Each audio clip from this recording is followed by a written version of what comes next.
This is Sean Payton, head coach of the New Orleans Saints. What's with this Saints Happy Cast? This has to be the worst Saints podcast in the world. Ralph can't say anyone's name right. Andrew doesn't know football. Everyone has a hard time listening to Dave. And is Kevin even there tonight? The audio with this podcast, my God, the audio, it's painful. All right, everybody. Welcome to Saints Happy Hour Podcast. It's the big show. Woo, what a weekend the Saints put on for us. I want to say Mickey Loomis, Dave, he deserves the Congressional Medal of Freedom. In our time of need, he gave us, when we were all locked in our house, he gave us the most brilliant, amazing, crazy weekend we could imagine. At the very least, you could give him a chef's kiss, Ralph. Come on. Ralph, did you do this Jameis Winston crab gif? I did. That's impressive work. Well, no, I didn't do it. I found it on Giphy.com. Oh, so you didn't superimpose Jameis Winston's head on the crab? No. Who do you think Ralph is? Gee, Andrew. I was gonna say that's impressive work. Andrew, we're lucky this live stream ramshackle podcast gets off every week. I mean, seriously. You're really testing banana meter right now with that statement. It is. So, we'll just work our way backwards because the Saints managed. Tarantino the shit. Yeah, because the Saints managed to dominate the day after the draft in NFL news. Before I even had my morning coffee, they had agreed to a one-year deal with Jameis Winston. And then like an hour later, they had signed Taysom Hill to a 2-year, $21 million contract. Let's start with the Taysom contract because I think that's... Wait, is that the order? Didn't they do Taysom first and then Jameis Winston?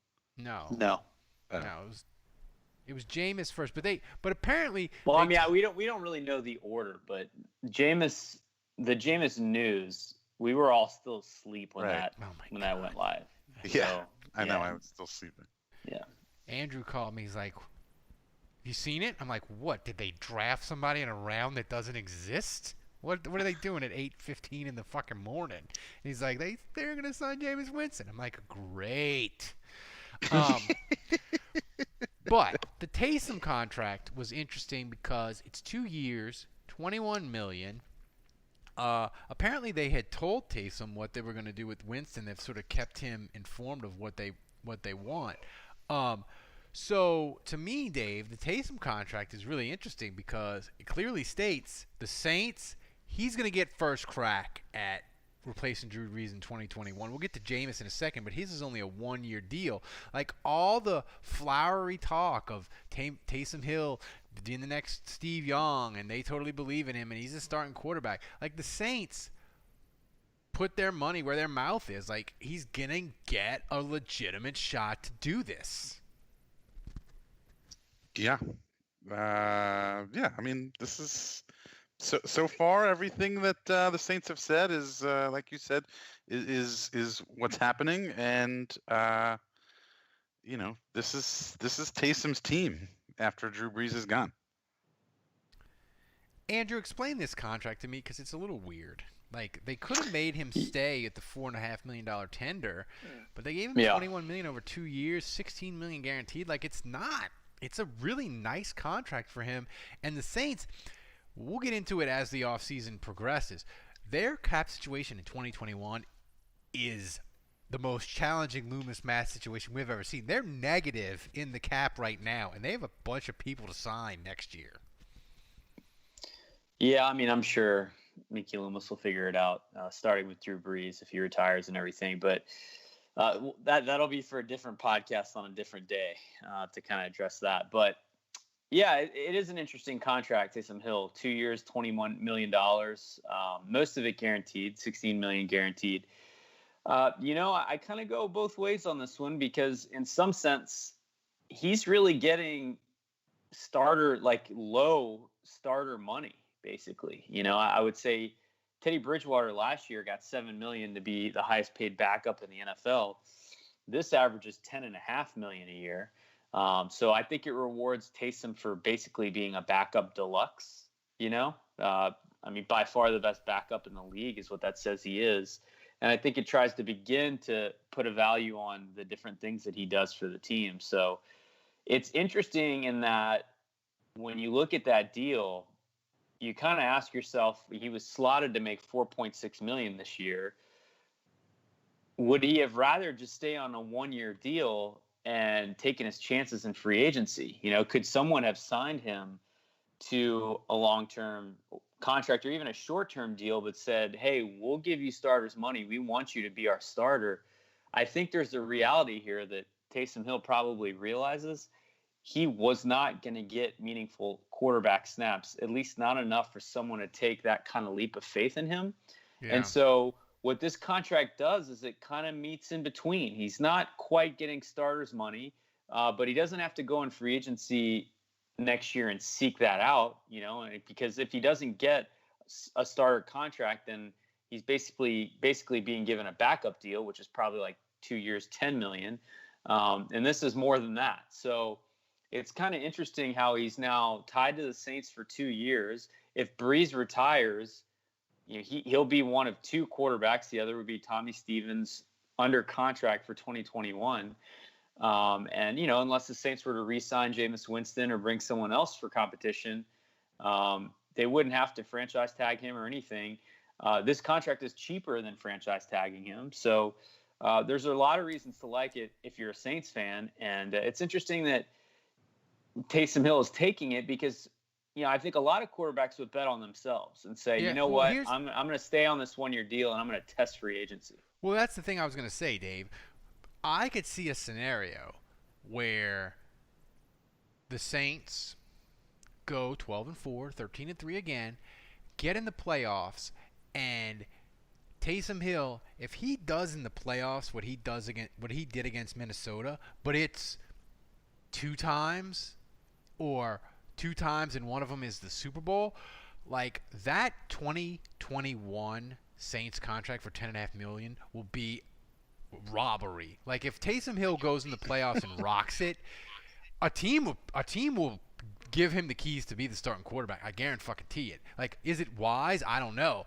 But if he has 2 good playoff games this year and the Saints win the Super Bowl, or he's like Super Bowl MVP with limited snaps, I guarantee you a team would give him what they gave Teddy. Like, it seems crazy, but I guarantee you a team would. Yeah, but he's at that point. They're giving him money to be a quarterback. Yeah, I totally think. I mean, because if you're talking about this season and playing meaningful snaps, you're talking about him playing meaningful snaps at quarterback, or are you talking about all the other positions he plays? I'm talking about it would be the exact same as what he did in 2019. Maybe a little bit more on offense, a little less on special teams, but he would be amazing in the playoffs. If he just did that this year and was a free agent, I guarantee a team would pay him. And then what? Use him as a full-time quarterback? No, yeah, they'd use him as a full-time quarterback. Andrew, are you scoffing at my idea?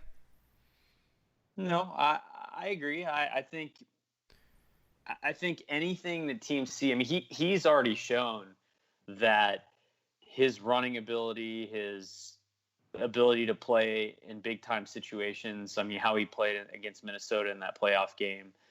He's already shown that he's a gamer. So I think there's already a lot of respect there. Now, can he consistently play a game at quarterback from start to finish? That remains to be seen. But I think any more solid tape that he puts out there, I mean, the more he puts out there, the more teams I think would be willing to take a risk on him. Yeah.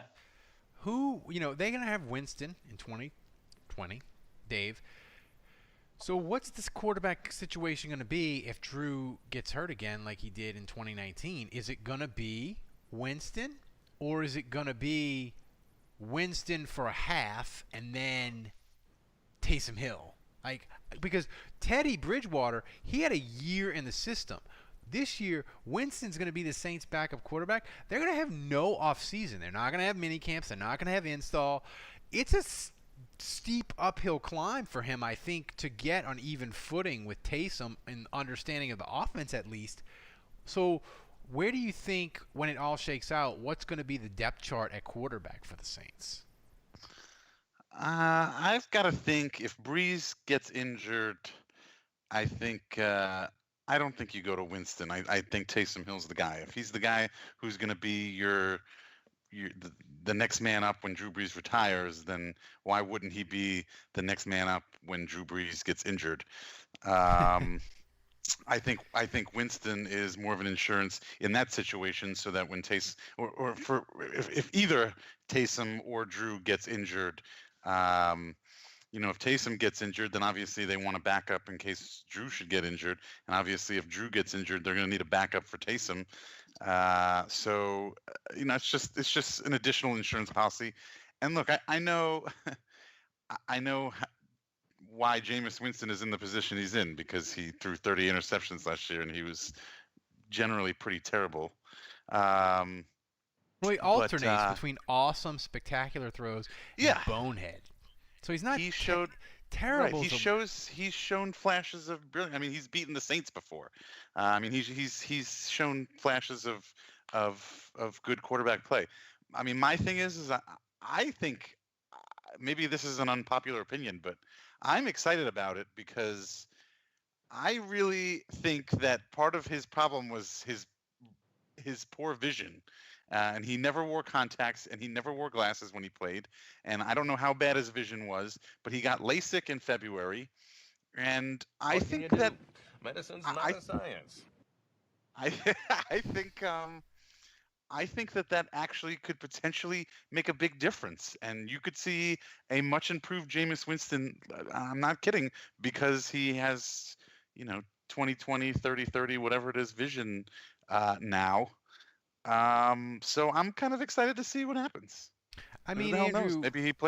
Maybe somehow he plays great. I mean, even if there's a season, is there going to be a preseason? That's what I was thinking about. I was thinking about how, what's the preseason going to look like given coronavirus situation? Are they going to even have a preseason? Is it going to be a shortened preseason? I don't think we're going to get the chance to see all these training camp battles play out like we normally would. So I don't know how much Jameis Winston we're even going to get to see. I totally agree. I think if they have a season, even if it's with no fans, I think they're going to be like, we're not doing the preseason because that's just extra travel. More chance to get people to get sick. So we're not doing it. You're practicing for a month by yourself, and then we're playing games. But Andrew, Jameis is, to put it lightly, he's problematic. I mean, crab legs, the gif that we have on this podcast, he's got that. He's been rapey 2 separate times at Florida State and in an Uber. He's not. He just seems like an idiot. He does, but the thing with him is fans in Tampa, the team in Tampa, his teammates loved him in Tampa. Saints players were excited that they're getting him. But, Andrew, I really don't want him to be the long-term answer at Saints quarterback. It's fine that he plays for a year. Hopefully he doesn't play at all and he gets some of that residual, hey, he studied under Sean Payton and Drew Brees. Maybe he's changed. That would be great for him, but I really don't want him to be the future of the Saints. If you told me I could have Jameis Winston or a mystery behind door number 2, I would take door number 2. I don't want him to be I don't want to be rooting for Jameis Winston in the next 5 years. I never hated Aaron Brooks, but I wasn't a huge fan. I didn't hate him as much as some fans did. But to me, Jameis Winston is Aaron Brooks, except he's got off the field issues too.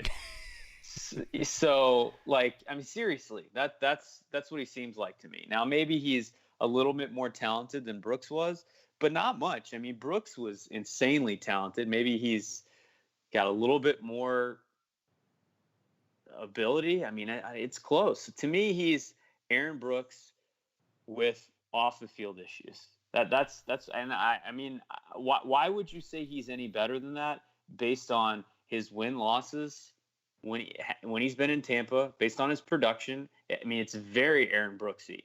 Brooksy was 7-9, 8-8 every year. I would say Brooks protected the ball better. And both of them had major issues with protecting the football. So, Brooks maybe less dangerous throwing, more dangerous running. he had more of an impact with his legs. But I just think ultimately when you look at Jameis Winston, and I'll go back to your original question, which is how will the Saints employ this? I agree with Dave 100%. I think if Breeze goes down, you've got to go with the quarterback that gives you the best chance to win.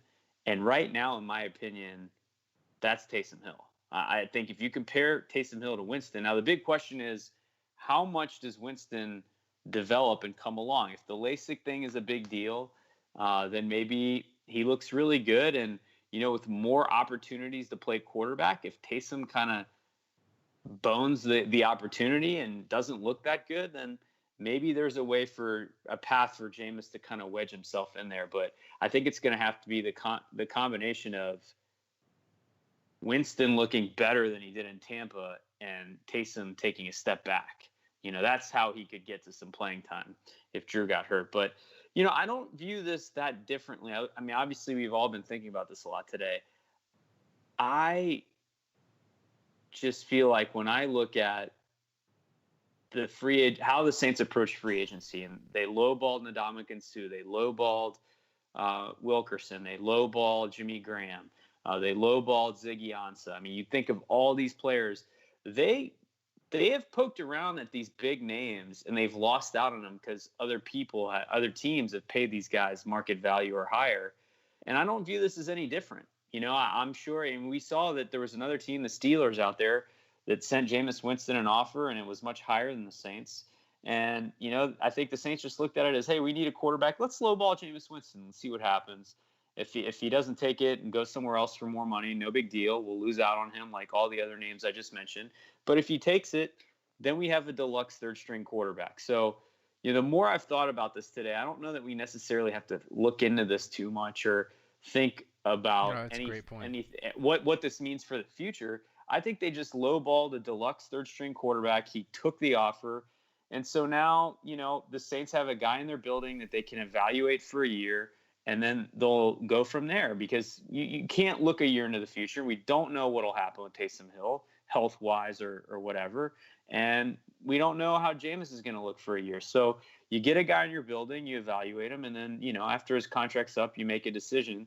My strong sense is that this will be a one-year situation with Winston. And then I think there will probably be a team out there that says Jameis kept his nose clean for a year in New Orleans, and he learned from Breeze, he learned from Peyton.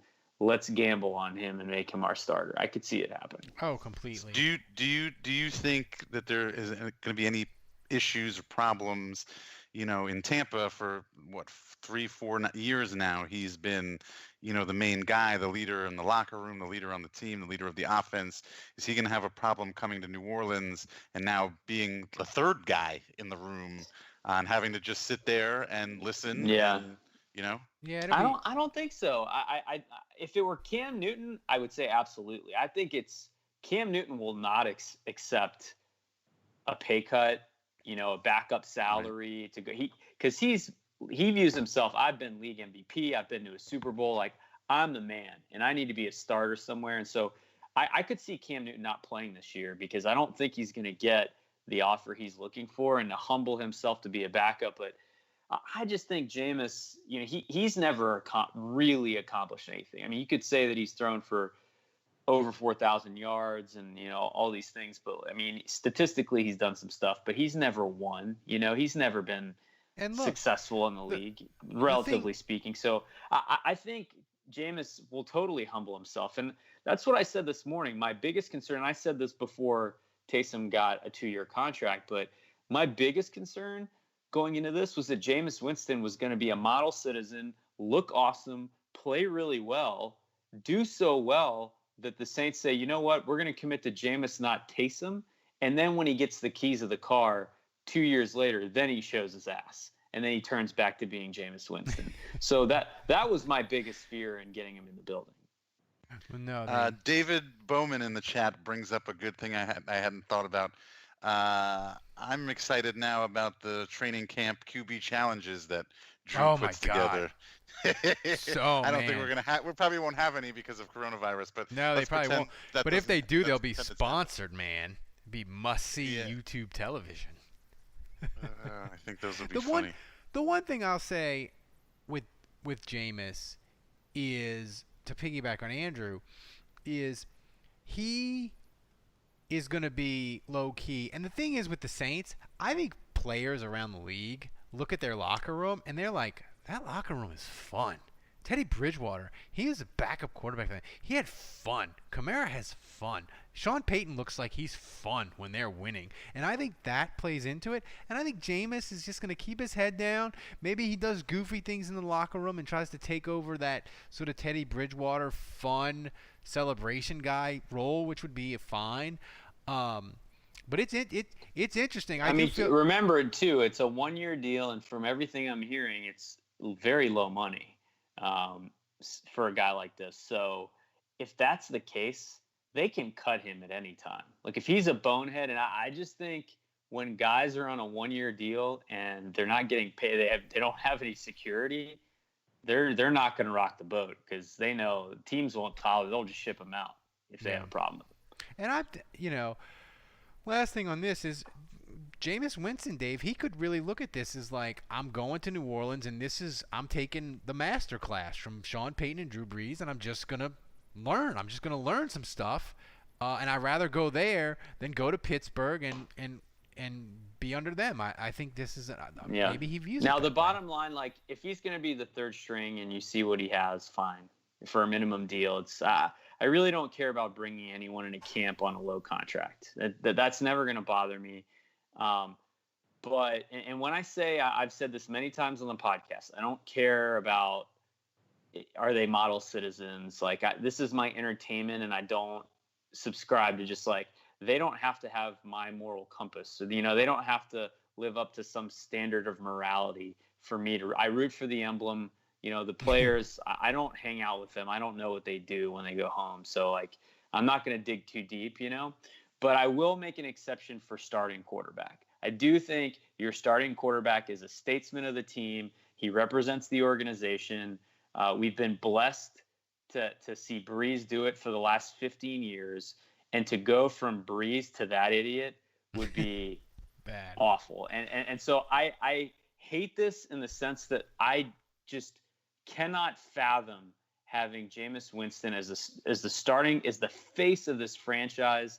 Like, to me, that, like, when you look at Teddy being in the building and Taysom Hill and what those guys represent and their character, if it was Teddy Bridgewater or Taysom Hill, I would feel very different than I would about Jameis Winston. And look, if he's here for a year as a backup and then he goes elsewhere, that's fine. But I would have a really hard time. I mean, I'm not saying I would stop rooting for the team or anything like that, but I would be strongly against.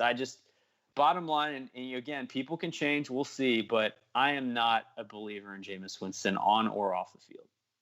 So, guys, I am, like, in my feelings right now, and I'm upset because I'm really excited for next season. Like, there's a lot of good things going on. They already had a great roster. I feel like they've made a lot of good improvements, and a lot of fun interesting guys like Jameis Winston. But I'm worried. Obviously, this is supposed to be Drew's farewell tour. I mean, this is it. This is the one. The big attempt to go for it and really make a shot at the Super Bowl. And I'm concerned that this whole season is going to be canceled. I really am. Well, I mean, we'll have plenty of time to get into that. Oh, my God. There's no way Breeze is going to retire like this. He'd come back again if he had to sit out a year. Well, the one thing I will say, Dave, about that is guys. I'm having a moment. Well, I have my moments, too, during the day. The one thing I'll say about it is, we'll have plenty of time to talk about if they don't have a season, so we just sort of put it in the corner and ignore it. The one thing I will say is, if they have a season, I really believe the Saints are set up to kick ass, because they've had this same team basically for 4 years. I agree. This is it. If it's not this year, I don't know if it's ever going to happen. If Andrew, when the NFL season starts, and I believe it will, I'm going to pound that Saints over. That's 10, and I think it's 10.5 or 11, depending on where you go. Because I just think they're ready-made, and they're not going to have to. integrate too many guys. Great, Ralph. Just go ahead and fucking jinx it for all of us. Go ahead and do that. Thanks, Ralph. Hey, man, I bet the over for the Saints the last 4 years. It's worked out. I was the closest one to the prediction this year. I predicted 14-2. And wait. Before I forget. Darren Rovell, fuck you, man. Who hurt you, dude? Come on. So, before the Saints did their quarterback moves today, they signed the UDFA of our dreams, a.k.a. Throckmorton. Andrew, Yeah, I know buddy.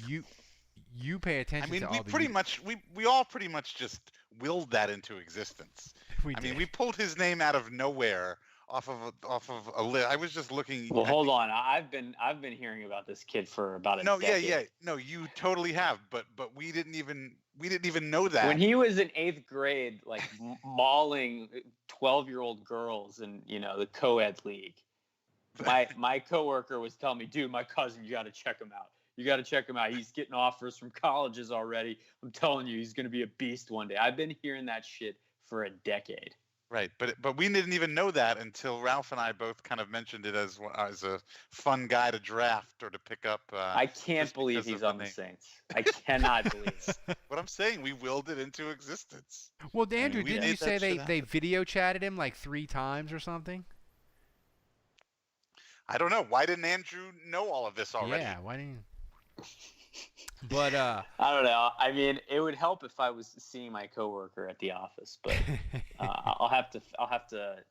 I think I have a face meeting with him tomorrow, a Zoom meeting, so I'll have to prod him for information. So yes, you do. The Saints, they signed an LSU. I'm sure I could get him on the show. They didn't draft an LSU player, but they signed a UDFA, McGee, who murdered 2 dudes against Vanderbilt. He's a guard for LSU. That'll be fun. But as far as the draft went, they traded up. You need to choose your words wisely, because you just said murdered 2 dudes, and this Tulane basketball player just got arrested for murdering somebody. So I took you literally there for a minute. Yeah. You got to be careful with that, please. Jesus. Phrasing. But the thing is, with the Saints draft, and I said it in my Channel 4 comment, I said it at the open of the show, I know it was sad for Kevin, but as far as entertainment value, I couldn't think of a scenario where it could have been more fun Thursday and Friday than it ended up being. Well, I had a blast on the 2 podcasts we did Friday night, from what I remember. When you were getting bendy yourself. Yeah. By the way, what's Winston's bendiness quotient? Do we know? No. Is he bendy? How are the Born on the Bayou t-shirts? I think Cam Jordan has bent him in half a couple times. Yeah, we need to do Born on the Bayou, and we need to do Rock Out with Your Throck Out. So, as you've had a chance to process the draft, though, besides the fun element, which was just amazing. How do you both feel about it? Andrew, I'll start with you. Well, I'll add Jameis to the mix and then Taysom today. I can't believe that after all that, everything that transpired between Thursday and Saturday, and then this morning they signed an LSU player, they give Taysom Hill a 2-year deal, and they sign Jameis Winston. So the last 4 days have just been insane. They've been awesome. I think I speak for all of us when I say we really needed this. And regardless of how you feel, if you agree with me on Jameis, or if you think I'm crazy, and you think he's great for the Saints, I think we can all agree that the Saints have entertained us, and at a time where we're just bored out of our minds and not able to watch sports, this went about as well as it could have if you're a Saints fan in terms of entertainment and action. It was an action-packed week/weekend. And so I really enjoyed it. In terms of the picks, I'm excited that they were able to get 3 guys. Forget all the trading. They're going to have a full draft next year. I think the quarterback, Tommy Stevens, we'll see. That's a total developmental project, whatever. Sean Canfield 4.0. Yeah, but the three guys they drafted are supposed to be top. We'll call it top 50 range players, and it's going to be interesting to see how they do. And Fredo, no, I was saying they're going to have all their picks last year. I meant that because they're going to get comp picks at 3 and 6, which so they'll recoup those picks they traded away. I'll just say this about the draft. I think Ruiz and Troutman are interesting guys, so I'm looking forward to them. But the one guy in this draft that I think has to be a hit this year is Zach Bond. I think of the three, when you look at the Saints linebacker situation, I'm glad they got a linebacker, but he is the one of the three that I'm really banking on to be good this year. Like there's a chance that everything goes according to plan, Dave, and they get lucky with injuries. Warford loses weight, gets back to his 2017, 2018 level. Ruiz doesn't play much, and Jared Cook is just phenomenal. Josh Hill keeps doing Josh Hill type thing, and Troutman is just kind of there and inactive, maybe some, So that's the interesting thing. Are you saying he's Colby Fleener 2.0? I mean, if he ends up being a 50-catch tight end, that's okay. But the one thing I was going to say, Andrew, is we said on our second round preview for the Saints podcast, which everybody, you should become a $10 patron. You get the Crew to Taysom Cup, you get the koozie, you get the magnet, and you get the podcast every single day. You should do it. We had 15 new signups this weekend. Thank you guys. But the one thing we said on that patrons only podcast is we wanted two things. Andrew wanted the Saints not to pick Jordan Love. Check. And we wanted the Saints to have all their picks for the 2021 draft, which basically they do because they'll get the 3rd round comp pick and the 6th round comp pick back. So it all went according to form, and they managed to be reckless and do trades and keep all the 2021 picks. It couldn't have worked out any better than it did. You know what? I'm just realizing now. We did that final mock draft simulation on the big show before the draft, and we kind of got silly with it and made a whole bunch of trades. I mean, they really did. They really kind of were as crazy in real life as we were in that. They were in that simulation. They were. I mean, the crazy thing was, I wonder, because they said they were trying to trade up for like an hour to get Zach Bond. God. I wonder. Thank God they fucked that up. Thank God they didn't. Who knows what they would have given up? But if you're Mickey Loomis, why do you admit that? Like he went on the air and he's like, we were lucky because we were trying to trade for Zach Bond for an hour and we would have given up more than we ended up giving up to get him. Like why would you say that? I mean, here's the thing though. Teams. It's almost like he's like, yeah, you guys think this is insane? I was about to stick a first. I mean, Andrew, what do you think? I mean, teams just didn't want the Saints 2021 second round pick. That's basically what it came down to, right? Well, I mean, they valued the player they were going to get, so I think maybe that's part of it. Is just sometimes a team's like, we like the value we have here, and we believe we can get a player that will help us more so than these hypothetical picks next year. So that's where you run into trouble. But, man, if the Saints struggle to trade for an hour, I mean, an hour is 20 picks, and at least. And, probably 15, 20 picks. So for Bond to stay available for that long, I mean, the other thing you have to ask is, are the Saints valuing him higher than everyone else? And should that make us worried? Yeah. Well, I mean, I think he was in that range. I saw him as high as low first and as low as like where the Saints picked him. So his range was kind of all over the place. He did have Dave, it was a surprise that the Saints he did have where they did. Medicine's not a science. He did have some medical issues. I mean, he had a foot issue. He's been healthy the last 2 years, though. Yeah. But Dave, what are your opinions of the mini Ditka, the Dollar Store Ditka trade for Troutman after you've had a couple days to process it? Yeah, I don't know. I'm kind of torn. I see both sides of it.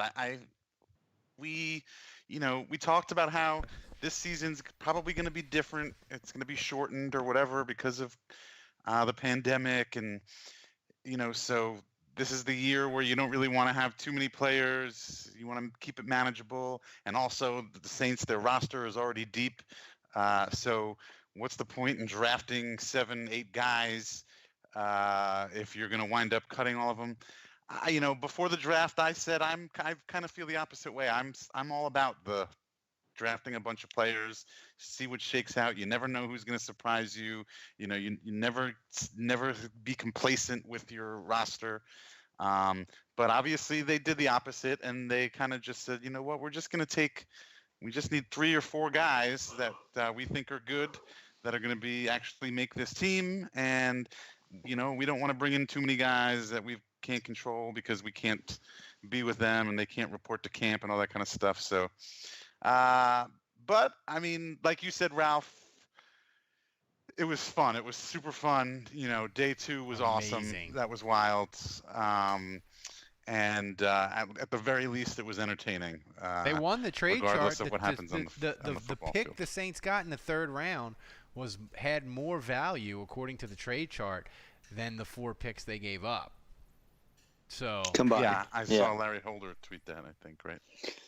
Yeah, another thing that's interesting is if you look at how much money the Saints are giving to the undrafted rookies, it's a ton. It's way more than the other teams. I mean, Throckmorton got $120,000, and I saw something on Twitter today from Adam Schefter that said that there was another team that paid some guy $80K, and he was, commented that felt like a lot. But then you look at the Saints, and they had like 5 guys that they gave over $80K to, 90, 95, 100K, 120K. they needed the Throck, so they paid Yeah. out the nose. So I They think needed to rock out with that rock. when the Saints only drafted 4 guys, and they have more money for their rookie bonus for their rookie pool, they were able to spend more on the undrafted guys. So I think the flip side of that coin is that when you look at these undrafted guys, are they really that much worse than a 5th, 6th, 7th round pick? I mean, it's all a crapshoot at that point. And they were able to get their pick of the litter there a little bit because they had a little bit more funds. It was. If I said to you, Andrew, I know you said Bond has to be the guy that they need him the most in 2020, but if I said to you $500 in 3 years, who's going to be the best player of this draft? Who would you pick? If you say 3 years, then I definitely want it to be Ruiz because the Warford thing's interesting. I think a lot of times when you get a talented player like that that's coming off a bad year and was overweight, when you draft a 1st-round pick like this and Warford's in a contract year, I think that's the motivation that a veteran like that needs to get in shape. I would expect that Warford, either he's kind of over it, at which point, it might be like an Unger situation where like he's kind of done and it's time for Ruiz to be good now, or Warford's going to come back and play really well this year, in which case Ruiz may not start. And Ruiz may be kind of your 6th O lineman and may play if someone gets injured, may do some tackle eligible stuff. But I think that's a good situation for the Saints to be in because if Warford kind of recommits himself and looks great this year, then Ruiz doesn't have to play as much this year and he doesn't have to be awesome. But looking down the road, I think of all those players, he's the one. Offensive line is just so important. That's your 1st-round pick. And look, they drafted him to protect Breeze, but he's going to have to protect Taysom Hill or whoever it is after that. So I would say future long-term Ruiz. Dave, do you agree with that? Yeah, totally. Yeah, the thing is with Ruiz, when they first picked him, I was like, oh, he's a center. Why can't you could have got him later? But reading on Twitter and Underhill and other people, there were like 4 teams behind the Saints that were totally going to pick him in the first round. So there was no like trade down, get an extra pick, and get Ruiz. They could have traded down and got somebody good or whatever, but they weren't going to get him. Yeah. And but I mean, back to Zach Bond though. What I was going to say is I don't trust Kiko Alonso and Anzalone to be healthy. Maybe they get through 10 games. I mean, who knows? Should we get a Creedence Clearwater drop and have Born on the Bayou? Should we add that drop? Yeah, we need that. Yeah. But that's why I'm saying I think Zach Bond, when you look at linebacker Sten, he's got to be good this year. He's going to play. That's the hype train. Who of the draft picks or the UDFAs is going to fire up the hype train the soonest? Throckmorton. No. Oh no, it's got to be a skill position guy. I think it's going to be Troutman. I think Troutman's just going to. He's just going to be. You're going to see like clips of him running the one red zone touchdown. Yeah, like one red zone touchdown, 7-on-7, or like he'll have a day where he'll catch 2, and he's just going to blow. He's just going to blow up Saints Twitter in the summer. That's Troutman. He's my prediction. Other things about the draft. I'll go with Marquez Callaway, the undrafted rookie out of Tennessee. I'm already seeing Saints fans on Twitter being way too excited about this guy. I mean, he catches 1 7-yard out in camp at practice in one-on-ones, and I just think it's going to be like gasoline. Is he gonna rival Emmanuel Butler for hype, Dave? No, only Emmanuel Butler can rival Emmanuel Butler. Let's not forget he's still around. So he's just another wide receiver to be hyped about. Well, that's another point we should talk about. I mean, I think if I look at this roster right now, quarterback, man, check. They addressed that. They got a prospect. They got Winston, so you feel better about that position. I really think top to bottom, when you look at the roster, they addressed kind of everything they needed. The only thing left is receiver. And you say what you will about Emmanuel Butler. I think he was probably overhyped, never lived up to it. They still have Dave's boy, little Jordan Humphrey. But I just think receiver, to me, I would like to see Traquan Smith have more competition than he has. So if there's one position I still wish had been addressed that never was, that's definitely it. I feel okay at wide receiver just because adding Emmanuel Butler, it just makes you feel so much better. You mean Sanders? Yeah. Yeah. Sorry, Emmanuel Sanders. It makes me feel so much better about it because it used to be if something happens to Michael Thomas, even for like 3 weeks, oh my God, receiver's going to be a disaster. Now I just feel good about it, and I feel like with Cooks and Kamara, they'll have other guys. It's Cook. Cook. I'm having a strong night. Strong night. It's been a lot of work. I did five podcasts. You missed it this morning, Dave. Ralph said Jameis Hill at one point this morning. Oh wow, that's great. Dave, I'm looking forward to Taysom Winston. Yeah, you should make it Taysom Winston. Jameis Hill. That'd be a good next koozie to do for patrons. I think they would appreciate that. But I feel okay at wide receiver with Sanders there, and Traquan Smith.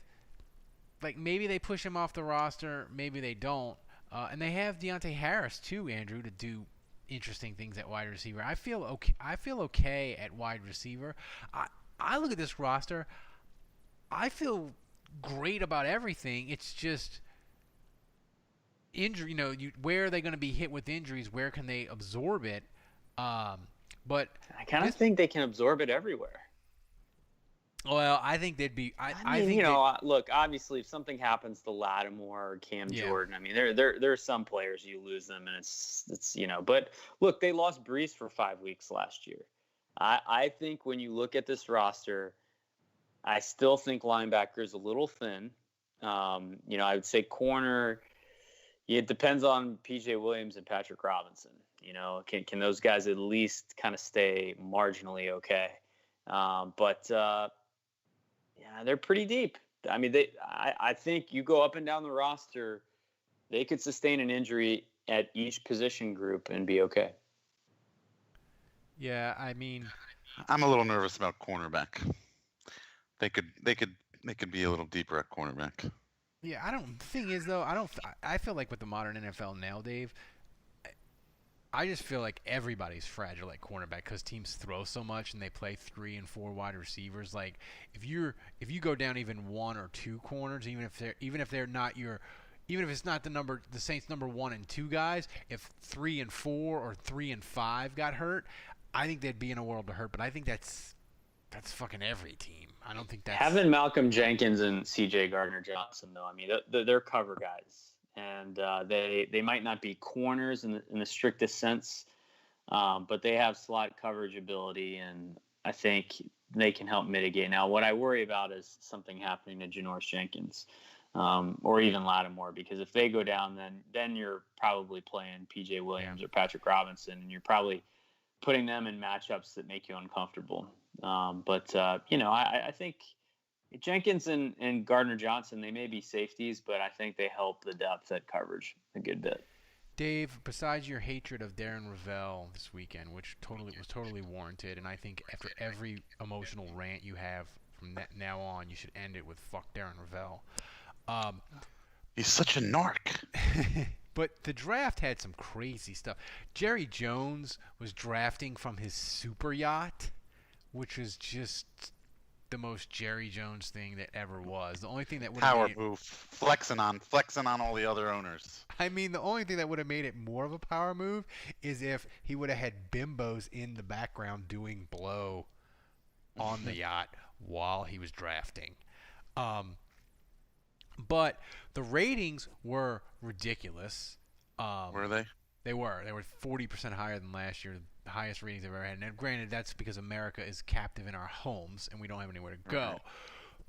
But it's really interesting in that the NFL was talking about, hey, maybe we need to add some of this stuff that we do for this year. Maybe we need to keep it going forward. But the one thing is, Andrew, I managed to come out of this draft. I hate Roger Goodell even more, and I didn't think that was possible.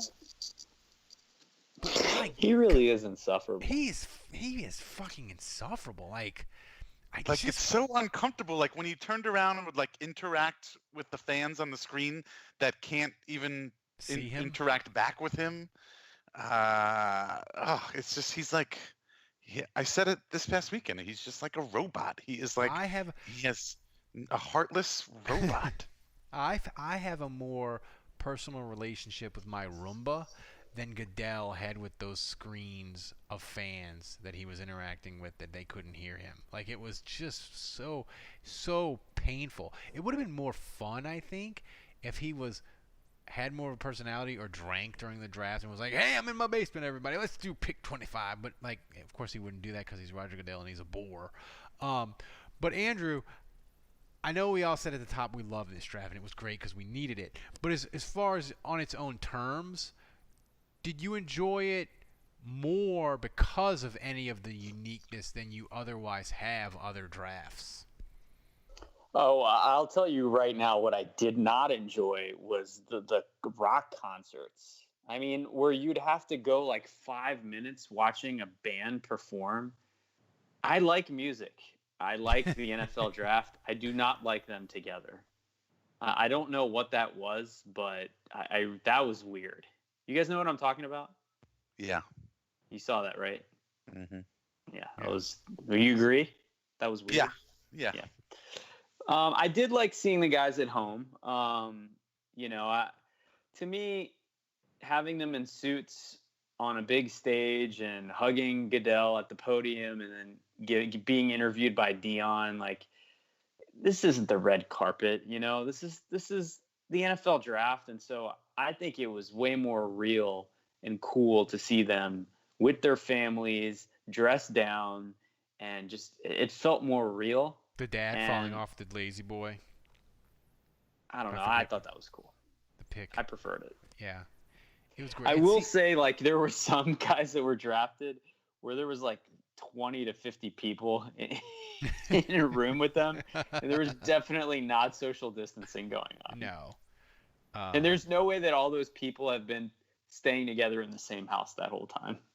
No, and the thing is, like, that's just one room in the house. You know those draft parties had like 50, 80, 100 people. Like, there's no doubt about it. LSU had 14 people drafted, which is just amazing. It's a record. Tied the record. Most Michigan ever. had Yeah. Michigan had every offensive lineman drafted, and that they still are mediocre under Harbaugh. It's just incredible. So we talked about, what we like about the roster and what we don't. We feel like it's loaded. It's pretty much wrapped up. Is there anything in the NFC South that has changed your mind about the Saints being the clear favorite? And, oh, by the way, Atlanta drafted terribly, I think.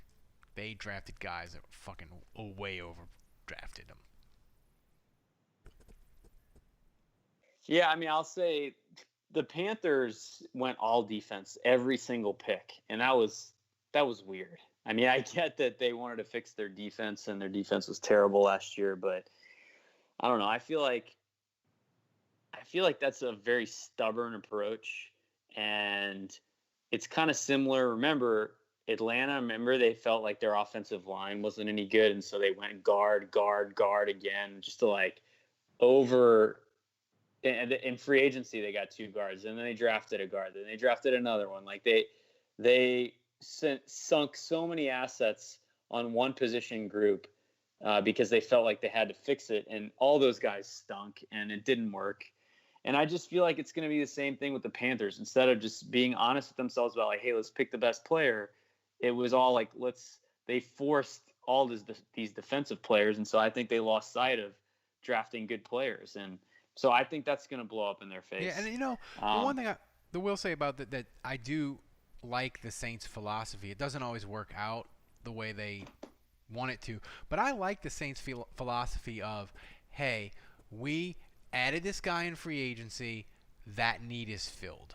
And you could say, well, you need more, and you need another guy. But they say, hey, we signed this guy at tight end, or we signed this guy at linebacker, or whatever. It's filled, and they don't sort of go to excess in the draft a lot of times. Sometimes they will pick multiple guys because it's best player available, but they don't do it a lot. And Andrew, I like that philosophy. I think because you have more than one hole to fill, right?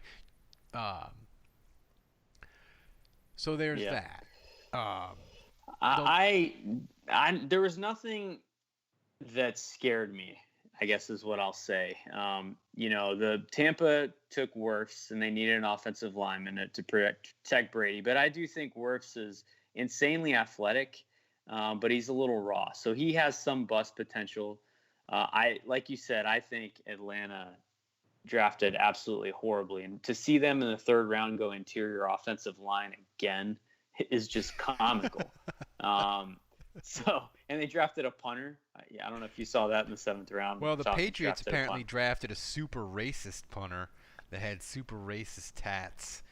Hey, good for them. So I guess maybe Belichick can blame that on his dog. I know the Saints liked the corner that Atlanta took, but that felt like a reach, So, I mean, if you were to ask me who made me the most nervous, I guess Derek Brown and Gross Matos, for Carolina to get both of those guys, their defensive line might be improved. Yetur Gross Matos. Hey, Dave, Allen asks a good question. Instead of Teddy's bike life dance, we're going to get Jameis eating the W's to Choppa style in the postgame locker room, aren't we? Oh, my pants just got tighter when you mentioned that. Oh, I'm excited about that. It's going to be good. He's going to eat the W for a minimum wage salary. salary. That's going to be so good. I can't wait to meme that. Here's a good question from Nola Flint, Andrew. Who'll be more confident in training camp, the older, higher-paid Taysom or the number 1 pick, 5-year starter Jameis? Who will be the what? What was the question? Who will be the what? Who'll be more confident? Confident? Probably Jameis. Who would have more reason to be confident? Taysom. Jameis is super confident. He thinks he can put a ball anywhere. That's why he throws 30 picks a year. Jameis. I remember it's kind of his exit interview. He said, "Hey man, I balled out all year." He literally said that after throwing 30 interceptions. He said, "I balled out all year. If I can just cut back the turnovers, we're talking Pro Bowl. We're talking MVP." And for him to have that assessment of his performance last year, he's not lacking in self-confidence. This is from Wallace. The Saints That I can drafted throw a this new football over the mountains. The Saints drafted a new QB to be the next Taysom Hill. Hill himself is already the Clickmaster General, king of content. They signed the 2019 passing NTD leader in Winston, and they still have the greatest quarterback in league history. Is this wealth? I was gonna mention that earlier. I mean, could you make an argument that the Saints have the best group of quarterbacks in the NFL? By far. It's not even. Yeah. I don't even think it's a question. Well, it was definitely the case last year. I don't see why Yeah. it would change this year. Well, because we traded out Teddy Bridgewater for Jameis Winston, so I mean, Yeah, we're but still that's a big change. talking. Yeah, but Jameis is still a starting quality player, I think. And the thing is, bottom rung, but still a starter. thing is though, Jameis, talent-wise, is leaps and bounds better than Teddy. Like physical talent, you know. Right. So I Wallace, I think the room is just as good as it ever was. And I don't know. You put Teddy with Mike Evans and Godwin, though. I mean, who knows what kind of? No, I think Teddy in Tampa would have done really well with those receivers. Yeah. In fact, Another reason I'm totally excited for this season. We got Teddy in Carolina. We got Brady in Tampa. God, it's mean, going to be interesting. it's- NFC South is going this to is be wild. I mean, competitive. Yeah. I will obviously. I'm with Dave, and I have fears about the season. We all do. And look, we'll take Brady any and football Gronk we in can. Tampa. Don't forget Gronk, sorry. We'll take any football we can get, right? So if it's empty stadium, it's empty stadium. We'll just deal with it. But it'll really make me sad if it's empty stadiums and I can't go to Saints Bucks and see Brady Breeze one more time, among other things. But that's just that'll make me really sad. But I will tell you, I'm going to bet 4 months of podcast revenue on the Saints Bucks being the Monday night game week 1. I guarantee you that is the fucking game. There is not a doubt in my mind. When are they releasing the schedule? Soon? Should be, it's going to be a little bit delayed, they said, because of they're trying to factor in coronavirus, I guess. So I think they want to wait as long as they can so that they don't want to release it and then have to adjust it, I guess. Would that be the reasoning, right. Andrew? Yeah.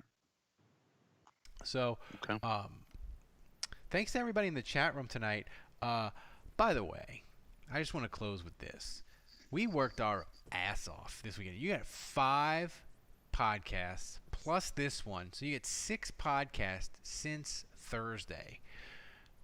I did 2 columns, and we just were on Twitter. We were in the Discord chat room that Andrew set up. Andrew, how many people do we have signed up in the Discord room?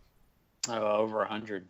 Over 100. So if you're a patron at any level, you can go in the Discord chat. Me and Andrew hang out there more than Twitter now because it's just Saints talking. And as Dave will tell you, we're always looking for an excuse not to work. So there. The final thing I'll say is you can sign up for Saints Happy Hour, and it's free until March 1st. May 1st. You won't get charged. So consider joining us. We're the podcast Sean Payton hates the most. That should tell you something about us. So that wraps it up. Thanks to everybody in the chat room. It's been crazy tonight with people joining the live stream. We really appreciate it. So that'll do it. An amazing weekend. God, I think I speak for all of us. We needed the Saints to do exactly what they did and entertain us for 4 days in the worst way. So for Dave, for Andrew, for Kevin, who's driving back to St. Louis, until next time, the bar is closed.